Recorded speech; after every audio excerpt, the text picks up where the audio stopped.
Hello friend, Rajaram fact channel को आपको पुणी थे स्वागत।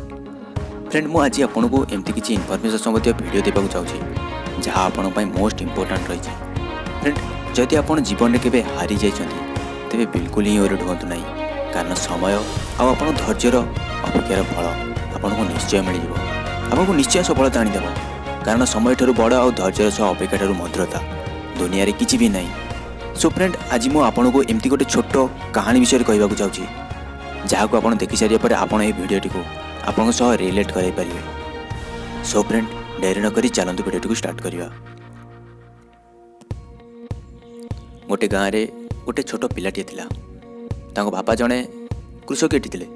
से छोट पिलार घरे तार माँ सहित तार भाई भौणी आदि समस्ते रोते। तो बापा से छोट पिलाटी को पाठ पढ़ाई चाहूला आ से छोट पिला भी पाठ पढ़ाई चाहूला, कारण से बुझी सारी बापा परिस्थिति परिवार परिस्थिति बुझी सारी। से पिला पाठ पढ़ी चाकरी खंडे करी परिवार को खुशी रखा चाहूला, किंतु समय और परिस्थिति सबकि बदल देला। समय एमती एक मोड़ नेला पिलाटी पाठ पढ़ी पारा ना आ तार स्वप्न ही रहीगला। से पिलाटी से बहुत बड़ हो जाए से भाविला बापा परिश्रम आउ तार चेष्टार फल सबकि अधार रहीगला, सबू सरीगला। तथापि से पिला हारी जाई नथिला, पुणी सफलता दुनिया रे पाद थापिया बाहरी पड़ा। आउ से पिला बहुत परिश्रम करी अक्लांत चेष्टा फल गोटे छोट मोट व्यवसाय आरंभ कला। आउ से पिलार कठिन परिश्रम और अक्लांत चेष्टा फल से पिला दिने गोटे कंपानी मालिक हो गला। आउ से पिला निज पैसा रे मध्य कंपानी ठिया कराइला। देखु देखु से पिला बहुत बड़ लोक हो गला। आउ तांको परिवार रो समस्ते खुश रे रहिले। हेले ता खुशी और बेसी दिन रही पारा नहीं। कौन से गोटे छोट मोट कारण कंपानी गोटे बहुत बड़ लॉस सहला, जो कारण से कंपानी एम्प्लॉय मानक सैलरी पेमेंट कर पारा नहीं किछि मास धरी। आउ तार कंपानी समस्त मेंबर ताकू छाड़ी चलीगले। से पिलाटी एबे संपूर्ण एकाकी हो गला। से पिलाटी एबे संपूर्ण हताश हो गला। से भाविला मो जीवन सबकि सरीगला, मो जीवन सबकि सरीगला। आउ से धैर्य हरा हो पड़ा। से भाविला मो एते परिश्रम करी मो कंपानी ठिया करी हेले सबू सरीगला मो भाई। आउ से धैर्य हरा हो घर छाड़ी पलि जावाई निष्पत्ति नेला। आउ पलि आसला। पिलाटी सीना घर छाड़ी पलि आसला, हेले ताको परिवार दृश्य तांको बहुत विचलित करुला। से भाविला जदि मु यही समय रे मु निजे विचलित हुए तेबे मो घर लोकंक अवस्था कौन हो, आम परिवार अवस्था कौन हो, आम घर लोक किए सांत्वना देव। से पिलाटी को आउ किछि भी बाट देखा जाऊ न थाए। से पिलाटी आउ किछि भी बुद्धि विचार न करी से पिलाटी सेठी थिबा गोटे छोट गछ मूल रे बसी पड़िला और बहुत चिंता रे। किछि समय परे सेठा गोटे वृद्धा लोक आसिला। आउ से वृद्धा लोक तांकू से स्थान उठी जावा पई कहला। आउ से कहला कि एटा ता जगह, आउ से सब बेले एठी आसी बसे। से पिलाटी उठी पड़िला। से वृद्ध जनक पचारे, अच्छा बाबू तुम कौन होई तुम्हें बहुत चिंतार थिला बळे लागुच। से पिलाटी उत्तर देला, मो जीवन सबकि सरीगला। मु परिश्रम करी जो कंपानी ठिया करथिली ता संपूर्ण भांगीगला। मु एबे कौन करिवि, मते किछि भी रास्ता देखा जाऊ नाही। मो जीवन सबकि सरीगला। मोर परिश्रम सबू वृथा हो गला। यह शुणी सारिया परे वृद्धा लोकटी कहला, अच्छा अच्छा एमती कथा। यह परे से वृद्ध लोकटी ता पकेट गोटे चेक बाहर कला। आउ से किसी अमाउंट पकई सिग्नेचर करी से पिलाटी हाथ को बढ़ाई देला।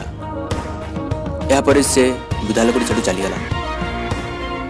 से पिलाटी चेक टू खोली देखिला। से चेक अमाउंट थिला 10 कोटी टंका। आउ सिग्नेचर थिला मिस्टर रतन टाटा। से पिलाटी भाविला गोटे एते बड़ कंपानी मालिक मिस्टर रतन टाटा ମୋ ଉପରେ ଭରସା କରି ଏତେ ଗୁଡ଼ିଏ ଟଙ୍କା ଦେଇଦେଲେ, ହେଲେ ମୁଁ ମୋ ନିଜ ଉପରେ ଭରସା କରିପାରୁନି। ସେ ପିଲାଟି ଭାବିଲା ଏ ଚେକ୍ଟିକୁ ସେ ଖର୍ଚ୍ଚ କରିବନି, ସେ ପୁଣି ନିଜ ଗୋଡ଼ରେ ଠିଆ ହେବା ପାଇଁ ଚେଷ୍ଟା କରିବ। ଏହାପରେ ସେ ପୁଣି ଫେରି ଆସିଲା ନିଜ ଦୁନିଆକୁ, ଆଉ ସେ କମ୍ପାନୀକୁ ସଜାଡ଼ିବା ପାଇଁ ଲାଗି ପଡ଼ିଲା। ଏହାପରେ କିଛି ବର୍ଷ ପରେ ପୁଣି ସେ ପିଲା ବହୁତ ବଡ଼ ଲୋକ ହୋଇଗଲା, ଆଉ ବହୁତ ସକ୍ସେସଫୁଲ ମଧ୍ୟ ହୋଇଗଲା। ଦିନେ ସେ ପିଲାର ସେ ଚେକ୍ କଥା ମନେ ପଡ଼ିଲା, ଆଉ ସେ ଚେକ୍ଟିକୁ ଫେରାଇବା ପାଇଁ ସେହି ଗଛ ମୂଳକୁ ଚାଲି ଆସିଲା। ହେଲେ ସେଦିନ ସେ ବୃଦ୍ଧ ଲୋକଟି ଆସିନଥାଏ। ସେ ବହୁତ ସମୟ ତାକୁ ଅପେକ୍ଷା କଲା ସେଠାରେ, ହେଲେ ସେ ବୃଦ୍ଧ ଲୋକଟି ଆସିଲା ନାହିଁ। ଏହାପରେ ସେ ପାଖ ଦୋକାନକୁ ଯାଇ ପଚାରିଲା, ସେ ବୃଦ୍ଧ ଲୋକଟି କାହିଁକି ଆସୁନି, ଯିଏ ସବୁବେଳେ ଆସି ସେଇ ଗଛ ମୂଳରେ ବସୁଥିଲା। ସେ ଦୋକାନୀ ଜଣକ ଉତ୍ତର ଦେଲେ, ସେ ବୃଦ୍ଧ ଲୋକ ଜଣକ ଗୋଟେ ପାଗଳ ଅଟେ, ତାକୁ ପାଗଳ ହସ୍ପିଟାଲକୁ ପଠାଇ ଦିଆଯାଇଛି, କାରଣ ସେ ବୃଦ୍ଧ ଲୋକଟି ଗୋଟେ ପାଗଳ। ସେ ବୃଦ୍ଧ ଲୋକଟି ନିଜକୁ ରତନ ଟାଟା ବୋଲି କହେ, ଆଉ ସମସ୍ତଙ୍କୁ ମିଛ ଚେକ୍ ଦେଇଥାଏ।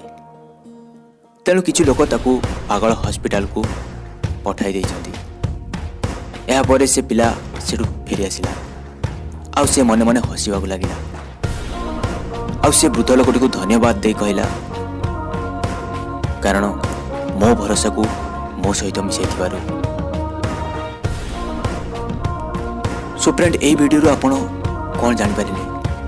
ସେ ପିଲା ଯଦି ଚେକ୍ଟିକୁ ଉଠାଇବା ପାଇଁ ବ୍ୟାଙ୍କକୁ ଯାଇଥାନ୍ତା, ତେବେ ସେ ପିଲା ଜୀବନରେ କେବେ ବି ସକ୍ସେସଫୁଲ ବନିପାରିନଥାନ୍ତା।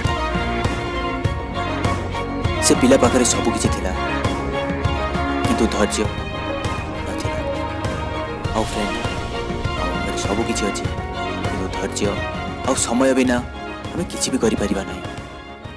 ସୋ ଫ୍ରେଣ୍ଡ, ଯଦି ଆପଣ ଜୀବନରେ କେବେ ହାରି ଯାଇଛନ୍ତି, ତେବେ ଜମାରୁ ବି ଓରେ ରୁହନ୍ତୁ ନାହିଁ, କାରଣ ସମୟ ଆଉ ଧୈର୍ଯ୍ୟର ସହ ଅପେକ୍ଷା ଆଉ ଆପଣଙ୍କ ପରିଶ୍ରମର ଫଳ ଆପଣଙ୍କୁ ନିଶ୍ଚୟ ମିଳିଯିବ, ଆପଣଙ୍କୁ ନିଶ୍ଚୟ ଜବାବ ଦେବ।